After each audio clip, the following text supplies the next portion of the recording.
Joe talks about Joe. And now, your host, Joe Slepsky. Hello and welcome back to Joe on Joe. It's me, your host, Joe Slepsky. And this is my podcast where each week we go over either an issue of G.I. Joe, Real American Hero, the comic book, or we cover one of the episodes of the cartoon, and we go through it with a fine-tooth comb, page by page, panel by panel, excruciating detail, painful detail. And it has been my pleasure to be doing this for the last 7 years or so. For all you new listeners, welcome aboard. For all you old listeners, I appreciate each and every one of you. Not every one of you. You know who you are, Kenny. Anyway, and we're so happy to be back this week because we are talking about G.I. Joe number 130. That's right, guys. We're back on the Real American Hero track. This came out in November of 1992. Cobra invades the pit. It's a big, exciting,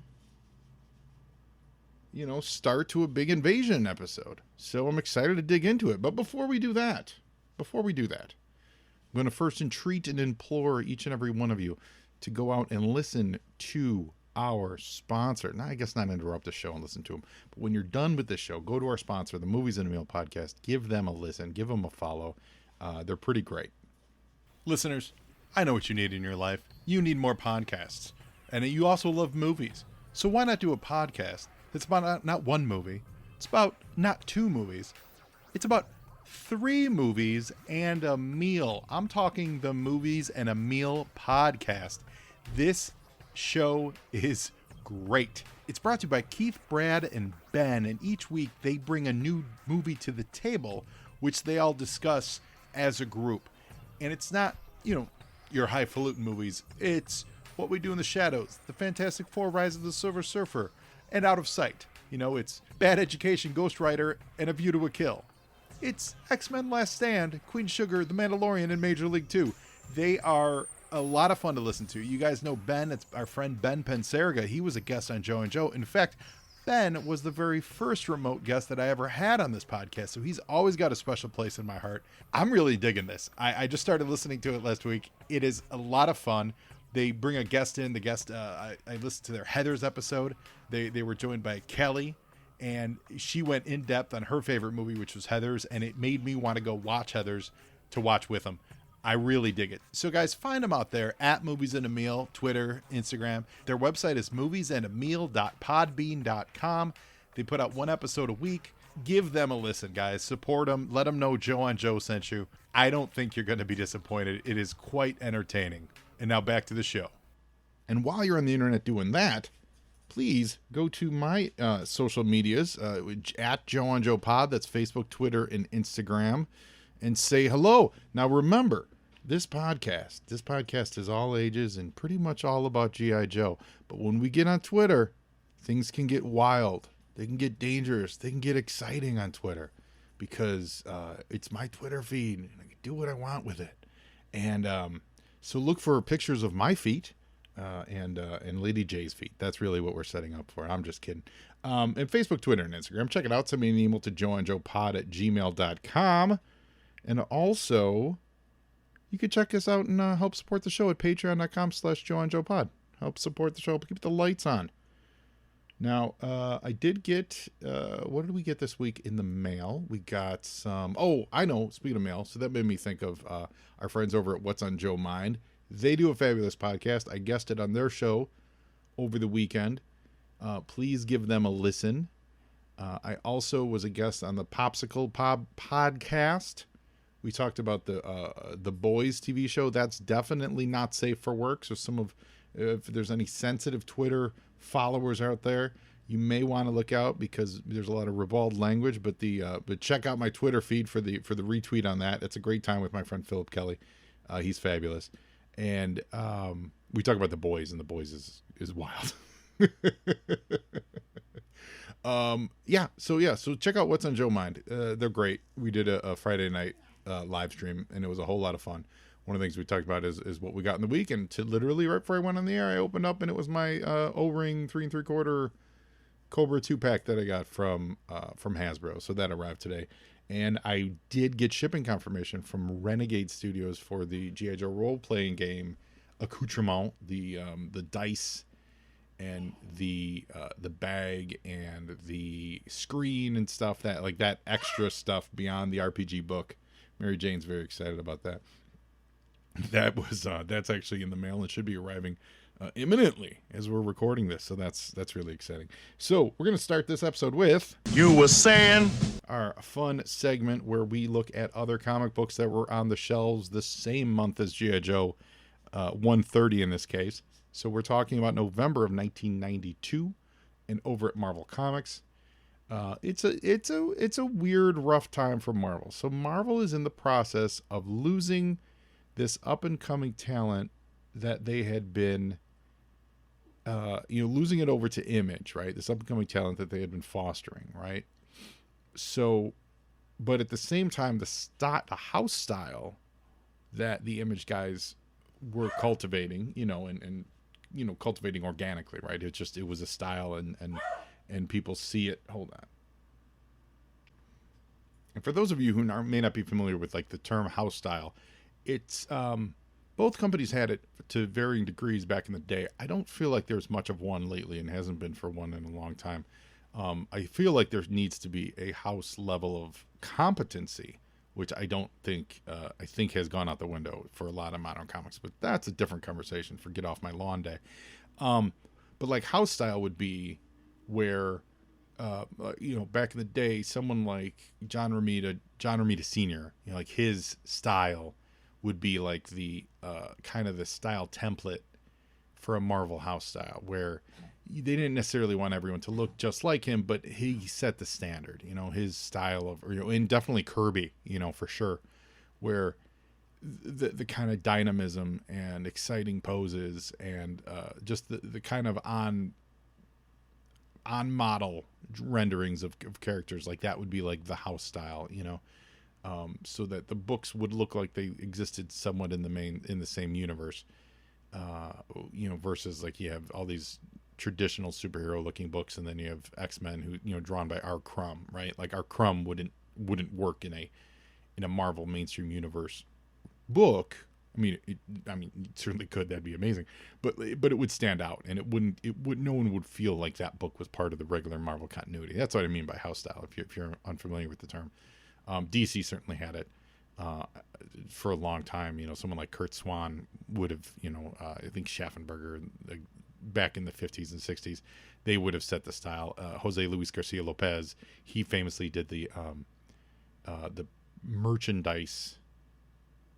The merchandise manual for DC back in the late 70s, and so that kind of set this overall tone of, this is roughly how we want our heroes to look, across the board, and artists would play in those parts. So in this era of comics, the reason I'm bringing all that up is like the styles, kind of like what you would loosely call the art style, house style, and it's always evolving, was leaning more towards that Image style, like, jagged edge, distressed proportions, anatomy, anatomical moves that just weren't human, but they were, so a lot more artists were coming in and either trying that style or stretching their own styles to fit that look, because that's what was very popular at the time, or artists coming in who literally that's just straight how they drew, like they didn't draw one way and change the other, like they came up and that's how they learned to draw. We're a couple years away from that, like that's kind of like that Image second wave, which is a little later towards the 90s, like about 5 years after this. But we are in that era where a lot of the books start to take on that over exaggerated dynamic Image style, and we're seeing that. Mark Bagley, who's super talented, his stylings and posings worked like a little bit of a synthesis, really, I think. So he's on Amazing Spider-Man 368 and 369, and you see that Image style posing, but with the Marvel kind of the grounding to the reality of the anatomy and of the the posing and things like that. But then you get a book like Alpha Flight, just sitting right next to it alphabetically, which is very extreme, and it looks like there's blood on the cover, and it's just real flashy, right? Avengers West Coast issue 88, very, and the art on that is, let's see, so it's David Ross. Yeah, so he's been around a little bit, but he's doing this kind of exaggerated image style posing. So everyone's posed, everyone's in the most extreme,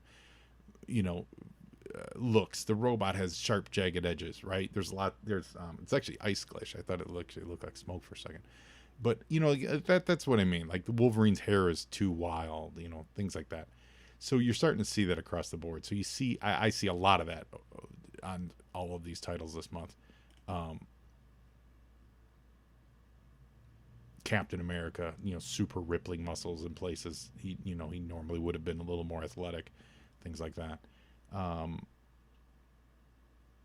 But then you get to the great Alan Davis on Excalibur 56. Now, the reason I bring up Alan Davis is this week we found out on the TV show Ms. Marvel that she is descendant from a group of people called the Clandestine. The Clandestine, which is a group of superheroes created by Alan Davis. And their first appearance was in Marvel Comics Presents, I think it's 158. So as far as G.I. Joe goes, we got a little ways to get there, because looking on this page, we're only at like 115. So that would be 45 issues, but they ran every 2 weeks. So that'd be about 2 years from now, the Clandestine would be created. So, but I don't want to wait 2 years to let you guys know that if you check your back issue books, look for, I'm pretty sure it was 158, Marvel Comics 158. And it's the first appearance of the Clandestine. And that took a big jump this week on the back issue. The back issue burner. They also did, he had some Clandestine miniseries and Clandestine crossovers with the X-Men. I'm sure all of those jumped up as well. What do we got here? Shield, Night Stalkers, it's very much that extreme, mouths open, mouths agape look. We got a reprint for Silver Surfer, The Coming of Galactus. Oh, here we go, Spider-Man 2099. So that's a good landmark one for this segment. So the first, it's not the first appearance. We covered that a couple weeks ago. He first appeared in the Amazing Spider-Man anniversary issue. But Spider-Man 2099, number 1, the first Miguel O'Hara, Peter David, Rick Leonardi. It's a really good book. It's a lot of fun. It really kicked off a character that's had longer legs than I ever thought. Certainly no Ravage. Let's put it that way.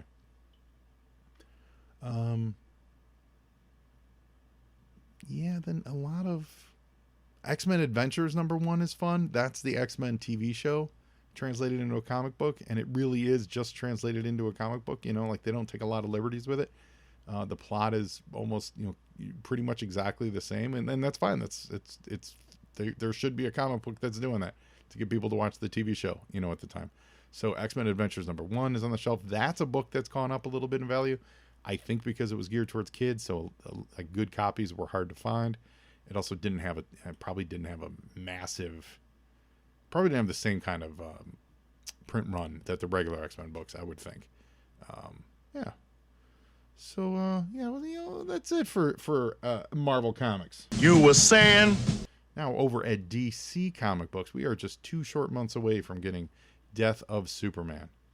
So, that's really exciting. So that also means that we're going to start seeing, next month is when we start seeing the first cameo appearances of Doomsday. However, there is a book that is on here that's hilarious that it is now getting a lot of love in the back issue market. It's the Superman special. It's volume 2, number 1, because there was a volume 1 Superman special a few years ago. And it's Walter Simonson, this book's been on my radar since November of 1992, right? Like I got this off the shelf. This was Walter Simonson, and he's retelling a kind of a classic Silver Age story. They've told this story, it's from Silver Age, but from like 1972, I think, 73, in that era, where Superman fights the Sand Demon. And it had to do with fallout from reverting kryptonite, getting rid of kryptonite. And so like all that energy, so to speak, had to go somewhere, and it went into this giant sand monster that took all of the traits of Superman. So it has, you know, and it would slowly steal power by power, steal Superman's powers. You know, so it was just this giant sand monster, and then all of a sudden it could fly. Then all of a sudden it had heat vision. Then it had super strength, and then, you know, and so on and so forth. And Superman had to figure it out. They did a cartoon of this. This story was used on Superman the Adventures, the Bruce Timm, you know, animated adventure show, and it was really good. And now here they are with Superman Special, where Walter Simonson updated it for the modern era. So it's really good. It's got a great Simonson cover. You guys know, I've talked many times, Simonson's my favorite, so he's fabulous. The reason this has come up, and I have put so many copies of these into the $3 bins, your head will spin. Like, I've come across this book so often, except buried in it is a pinup of Superman by Todd McFarlane. And we are now at the McFarlane era, where everything he did, people are clamoring to get. So this pinup of Superman, people are clamoring for. So now all of a sudden, this book recently jumped up to like $40 in the back issue market. So if you have it, make sure you know what that's worth. If you want to unload it, make a quick what would it be, like a double sawbuck, or what's this, a sawbuck, $20, sawbuck's $10, $5, I don't know. Make a quick $40. You figure it out. Yeah, I was shocked. I didn't know this actually. I went into work over Golden Apple Comics, Melrose and La Brea in Los Angeles, and we had this on the wall for $40. And I was like, I love this book, but why is this book $40? No one's clamoring for this book. That is why. It's got a McFarlane Superman in it. Another great book that I really enjoy, and I enjoy it because I'm a DC head. I like DC. I like deep DC continuity. I like what they were doing at the time with it. Is Valor #1. It's also tied to the Legion of Superheroes. And this is Mon-El from the Legion of Superheroes, but before he became Mon-El, when he was Largand. It's a long story. Legion heads, you know what I'm saying.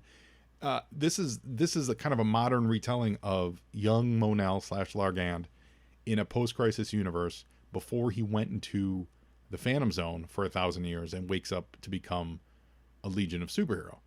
Now in the Legion, they said that his name was Valor now because they couldn't use Mon-El, and they said instead of his name being Mon-El, his name was now Largand, LAR space GAJAND. So they took the opportunity to do a Valor series, and this spins out of his appearances in the Invasion miniseries. And it was his adventures, and he fought, if I recall, he fought Eclipso a lot. And then in the final 6 or 7 issues, they tied it in with 0 Hour, which they're getting, you know, they're just a couple years away from. And they kind of wrapped his story up and with the vanishing of you know, another crisis-like event, the vanishing of time and things like that. And so then they wrapped him up and sent him off into the future to just be a member of the Legion of Superheroes. But Valor is really fun. I enjoyed it quite a bit because it's basically a Superboy comic book. And remember, this is 2 months for Death of Superman, so it's probably 6 months before we meet the new Superboy. So it's a way to get a Superboy comic book going without actually infringing on the Superboy, you know, Superman when he was a young boy kind of a thing. So, yeah, Valor I like a lot. Speaking of Eclipso, his first issue after his summertime crossovers, his first issue hit the stands this month. And, yeah, I think that's it. I think, you know, next month we're getting that first appearance of Doomsday, so that's going to be exciting. You were saying? It was. Now, mass is ready. And now we're going to get into G.I. Joe 130, Cobra's invading the pit, Cobra Commander on the cover, Andrew Wildman on pencils. I like this cover. It's a lot of fun. It's got elements that, you know, break the fourth wall, break the logo wall, so to speak.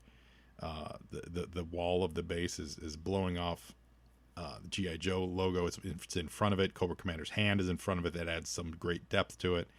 You got these Heat Viper and a Saw Viper, and it was the other guy, Frag Viper. They're busting through. I still wish that Saw Viper had not, quote unquote, been killed by Snake Eyes, because that would have been amazing to keep that Saw Viper around as a personal vendetta would have given him personality that would have been awesome. But they're bursting through the wall, and lots of smoke, lots of imagey smoke kind of obscuring the background, but it is what it is. There would be smoke. They are in the desert, so there would be dust and dirt, so I can't really fault them for that. But it's a fun cover. It's a good cover. It's not one you think of very often, but it's kind of got everything you need. Yo, Joe! Now, we start with Freedom.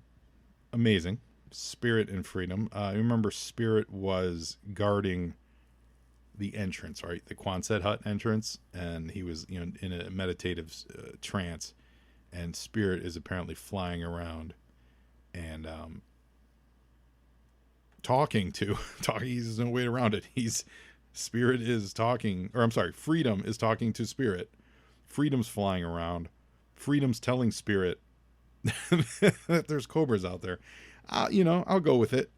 I'll go with that at a base level, the bird is saying there's a mess of trouble outside, and Spirit is picking up what he's laying down. Yo, Joe! Now, when you see the next page, and it's a big 2-page spread, it looks nice.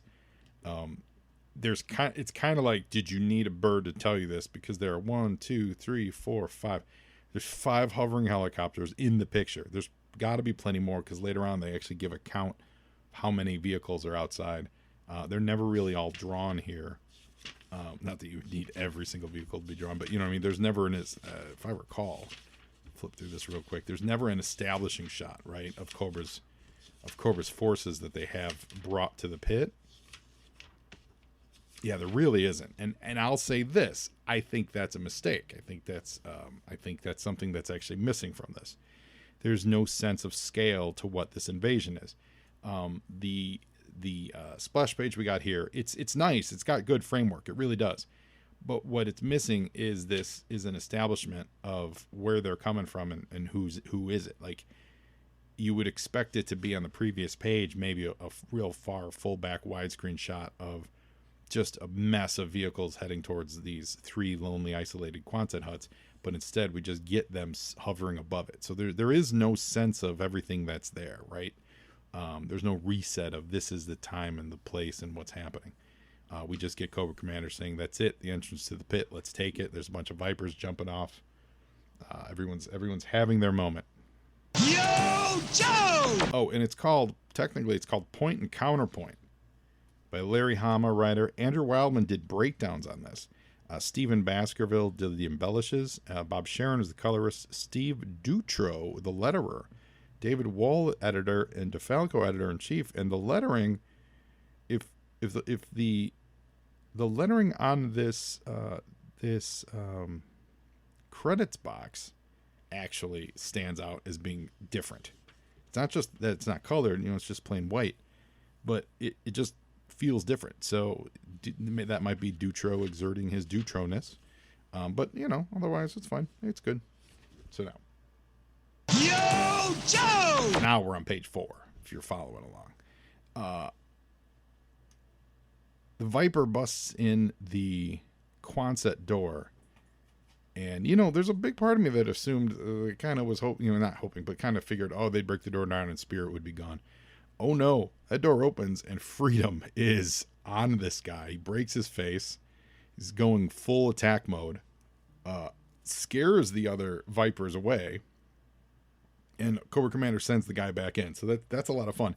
And we get a lot of action on this page. I enjoy the tightness of these pencils, like the tight layouts here, where you get kind of a medium shot of the action of breaking the door in, and then we get a little close-up of Freedom attacking the Viper. Then you go long and they're escaping, and then it jumps right back to Cobra Commander telling the guy, get back in there.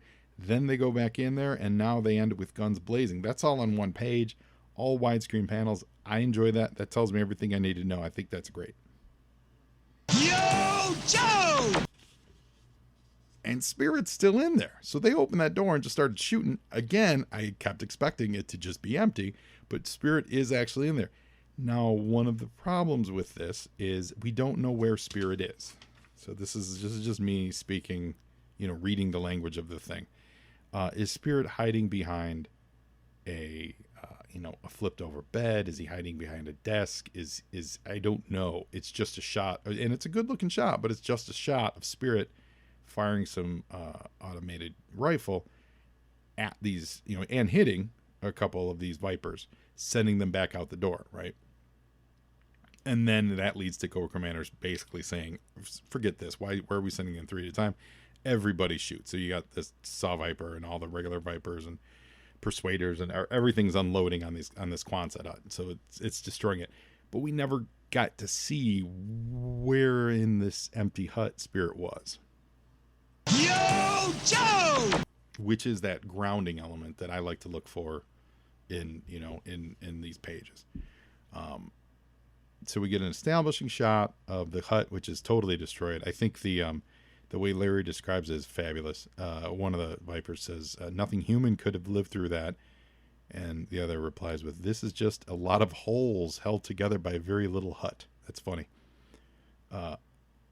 So the blanket still survives that Spirit was sitting on, which we never, well, I guess we saw it in we saw it on the very first page. But underneath the blanket, he left him a surprise of a nice frag grenade, and he gets at least 3 or 4, well, no, 5. He gets at least 5 Vipers with it. 6 if you count that middle panel, because there's 6 in that. No, there's 7. There's 7 in that panel, but there's 5 drawn as far as being blowed up at the very bottom. Yo, Joe! Which is a sweet trick, I gotta say. I kind of like it. And then we just see that Spirit is now heading downstairs. You don't need, in this case, you don't need that transition of him slipping down into the, through a hatch or something. But they are smart enough to put in down arrow on these stairs so that we understand he's walking on stairs. Because there's actually no stairs in this. It's just, he's at an angle. There's an arrow down. He's holding what appears to be a railing. So it'll kind of fill you in that he came from above, but it's not 100% clear. But I think this works. We do get to see Duke, V2 Duke, which is cool. And this is where Spirit gives us the lowdown of all the Cobra Troopers that are upstairs. But it would have been great to see this. 52 Cobra transport choppers, 20 paralyzer tanks, 2 reinforced companies of infantry, and a platoon each of heavy weapons and engineers. That's what's up top. I would have loved to have seen that. This overpowering, massive army just descended on this, there's 3 huts, but, just these empty, isolated huts. It does beg the question of, Cobra is a sovereign nation. They just keep invading the United States. G.I. Joe aside, we do have military. We do have, this essentially is Red Dawn, right? It's Cobra, but it's pretty much Red Dawn. Another country flying into the middle. Utah's not exactly on the border. It's not like they're on the Texas border. They went to Utah for this. So that's some real Red Dawn stuff that's happening. But Spirit's filling everybody in. We see Gung Ho, and he's in his I guess it'd be V3, right? Because wasn't V2 the Marine, the dress blues look? Or was that V3? Anyway, it's not his Marine look, but it's his bald head with the headband look, kind of Rambo-y looking. And Scarlett's here to point out that the reason they didn't catch any of them on radar is they must have a new radar shielding device. But Duke doesn't want to take that for an excuse. He says, they got the jump on us because G.I. Joe became complacent. Yo, Joe! I like the taking responsibility part, but on the other hand,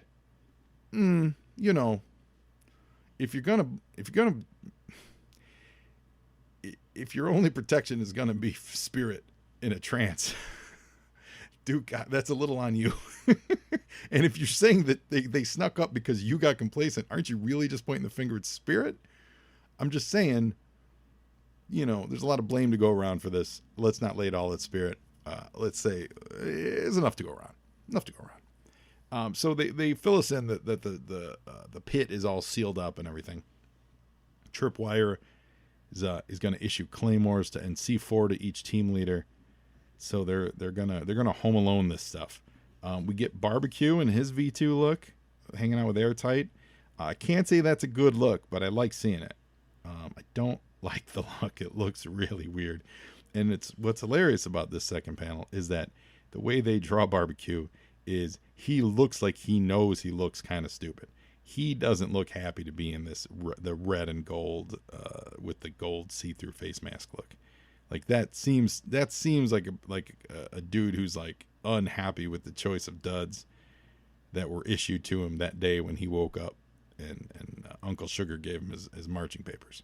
I'm just saying. But we do get a lot of cameos, but we get a lot of appearances. Law and Order here, Rock and Roll, Wild Bill. Yeah, there's a lot of people showing up. Yo, Joe! And they say that the Cobra doesn't know what they got themselves into. And it's supposed to be, I'll say this, it's supposed to be an impressive full page splash page of all the G.I. Joe equipment. I do not think this fits the bill. Almost a real third of the page is taken up by what I think is the space shuttle. That's not impressive.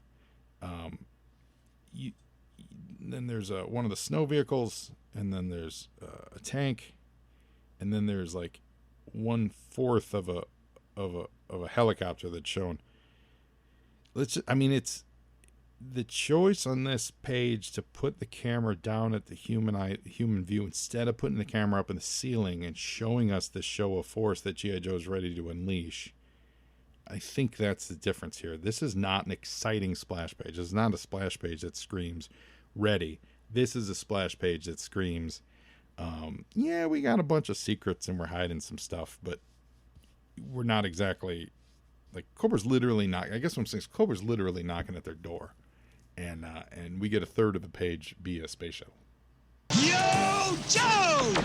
So that's just a personal preference there.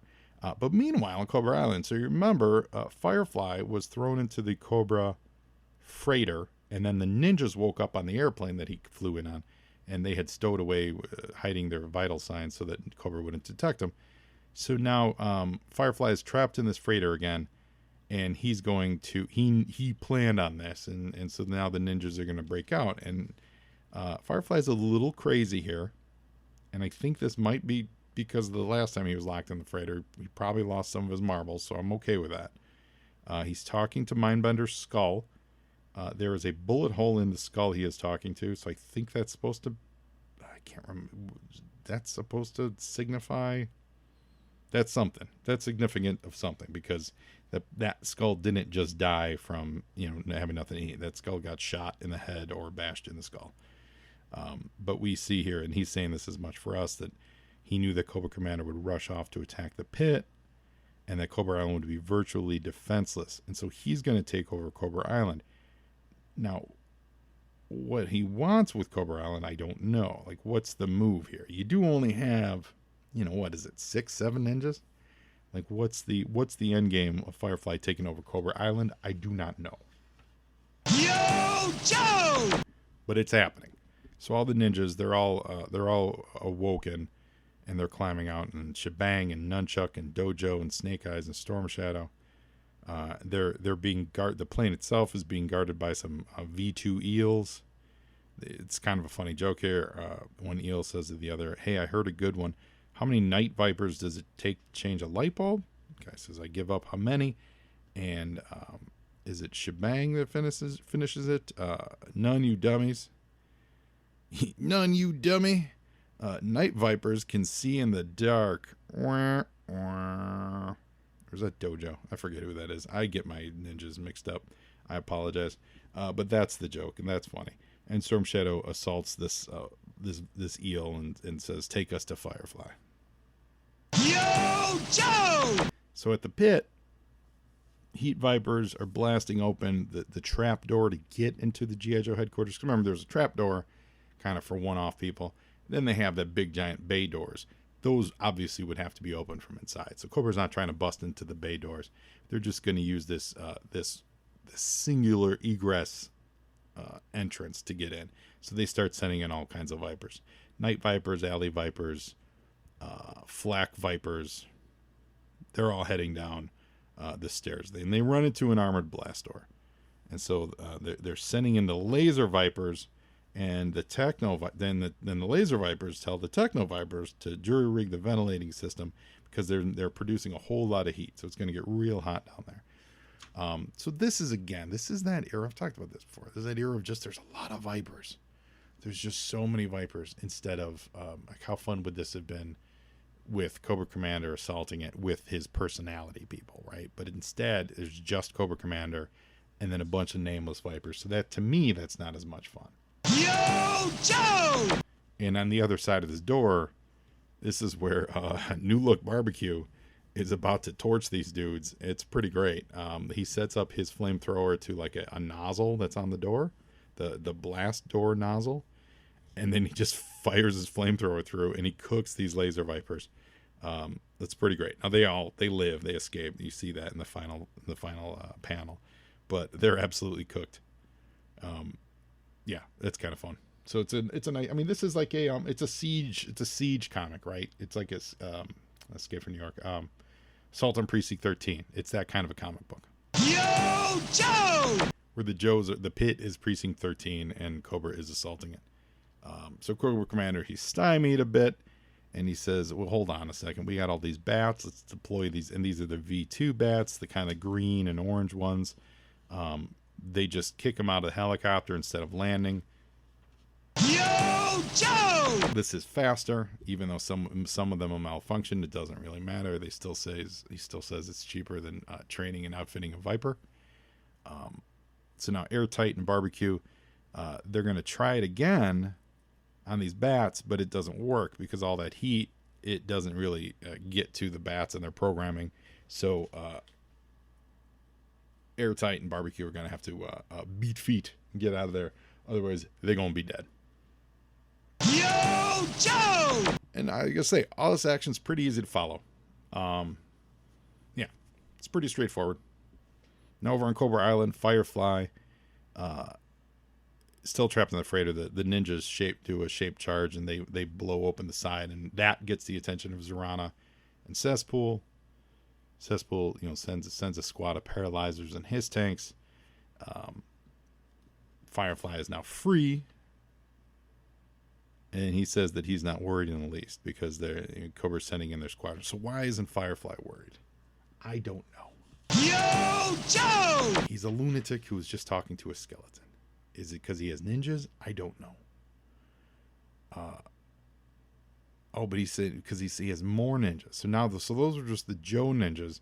So now the Cobra ninjas are on like a time delay capsule, and the Cobra ninjas are now just waking up back at the jet, and they're gonna unpack the battle android troopers that were stowed away in the luggage compartments. So now, if you remember, Firefly had a bunch of those broken down.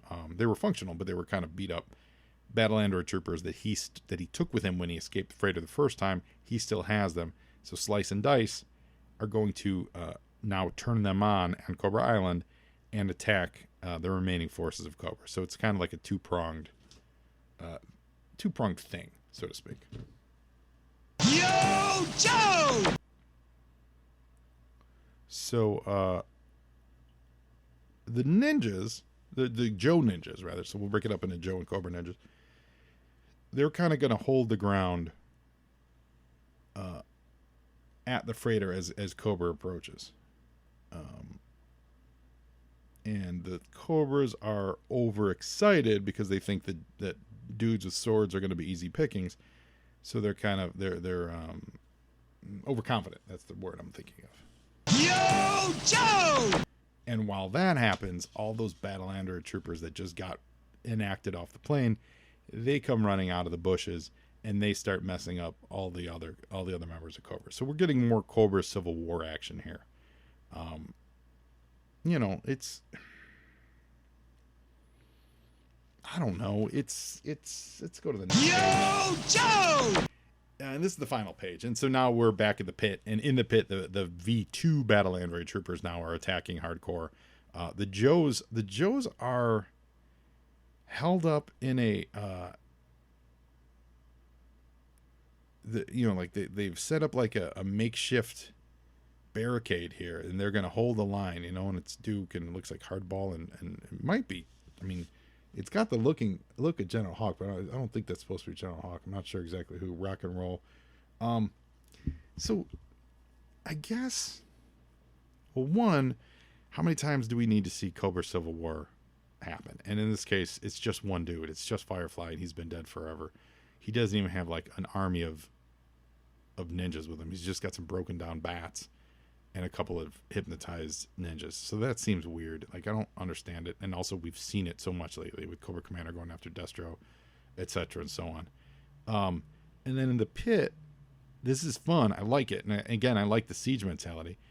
But it feels like it's way too early for the barricade that they're behind to be like office furniture, you know, empty oil drums and crates and stuff, because that is what the Joes are standing behind. It seems too early in the game for that, because it's their headquarters. They must have, you know, well, one, blast doors, two, actual barricades, like actual protective use in the field barricades. They must have them in the field. So it just seems weird that this looks like, you know, what it's reminiscent of is Aliens, the movie Aliens, you know, where they hunker down in the hallway and they have the automated machine gun, and they're all kind of, they you know, it's every bunker movie, you know, they throw everything against the door and try to block it, and you know, that's their last stand. So it doesn't feel right, because they're in the pit. You know, they should be Kevin McAllister, which they sort of were with Barbecue, but they should be Kevin McAllister, and they're on their own home turf, so they should be able to kind of Home Alone it with Cobra, instead of just, no, that's it. Someone bring out the coffee table and the dresser. We're gonna stand behind it and fight. Anyway, it's a fun issue. I don't mean to end on a grouse note. I really don't. It's a fun issue. I like, you know, I like everything that's happening. I just wish there were more characters. I wish it was less Vipers. And yeah, so we get a really cool Joe Madeira Destro. That's fun. For the like character profile 2-pager in the back. That's really fun, actually. Of course, Joe Madeira is an Image superstar, and this would have been really early in his career, actually. So it's a lot of fun. And then that's it. There's no letter page. We can add for the Cable miniseries, and on the last page, run a Game Genie through your Sega Genesis and become master of all you survey in the gaming world.